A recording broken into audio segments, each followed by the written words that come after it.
Hi ಎಲ್ರಿಗೂ happy new year, ಹೊಸ ವರ್ಷದ ಶುಭಾಶಯಗಳು. ಸೊ ಇದು 31st ನೈಟ್ ನಾವಂತೂ ಬ್ರೂ ಕೆಫೆಗೆ ಹೋಗಿದ್ವಿ.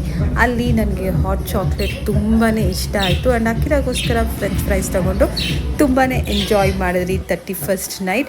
ಆ್ಯಂಡ್ ಹಾಗೆ ನೋಡ್ಬೋದು ಆ್ಯಂಬಿಯನ್ಸ್ ತುಂಬಾ ಚೆನ್ನಾಗಿದೆ. ಇದು ಬಂದು NRI ಲೇಔಟಲ್ಲಿರೋದು. ಯಾರಿಗಾದ್ರೂ ಲೊಕೇಶನ್ ಬೇಕು ಅಂತ ಹೇಳಿದ್ರೆ ಕಮೆಂಟಲ್ಲಿ ತಿಳಿಸ್ಕೊಡಿ. ಆ್ಯಂಡ್ ಈ ಮೊಜಿಟೋ ತುಂಬಾ ಟೇಸ್ಟಿಯಾಗಿತ್ತು. ಆ್ಯಂಡ್ ಇದೆಲ್ಲ ಮುಗಿಸ್ಕೊಂಡು 31st ಚೆನ್ನಾಗಿ ಎಂಜಾಯ್ ಮಾಡಿ ಮನೆಗೆ ಬಂದು ಒಂದು ಚಿಕ್ಕದಾಗಿ ರಂಗೋಲಿ ಆಗಿದೆ. ಯಾಕಂದರೆ ಎಲ್ಲರೂ ಆಗ್ತಾಯಿದ್ರು ನೇಬರ್ಸ್ ಎಲ್ಲ, ಹಾಗಾಗಿ. ಆ್ಯಂಡ್ ಹಾಗೆ ಒಂದು ಕೇಕ್ ಕಟ್ಟಿಂಗ್. ನನ್ನ ಲೈಫಲ್ಲೇ ವರ್ಸ್ಟ್ ಕೇಕ್ ಅಂದರೆ ಇದೆ. ಮನೆ ಹತ್ರ ತೊಗೊಂಡಿದ್ದು ಒಂಚೂರು ಚೆನ್ನಾಗಿರಲಿಲ್ಲ. ಸೊ ನೆಕ್ಸ್ಟ್ ಡೇ ಅಂದರೆ 1st ಜಾನ್ ನಾವು ಟೆಂಪಲ್ಗೆ ಹೋಗಿ ಮನೆಯಲ್ಲೇ ಅಡುಗೆ ಎಲ್ಲ ಮಾಡಿ ಸಂಜೆ ಸ್ವಲ್ಪ ಆಚೆ ಅಕ್ಕಿರನ್ನು ಕರ್ಕೊಂಡು ಹೋಗಿದ್ರಿ. ಆ್ಯಂಡ್ ಈ ರೀತಿಯಾಗಿ ಖುಷಿಯಾಗಿ ನಮ್ಮ ಹೊಸ ವರ್ಷನ ಪ್ರಾರಂಭಿಸಿದ್ರಿ.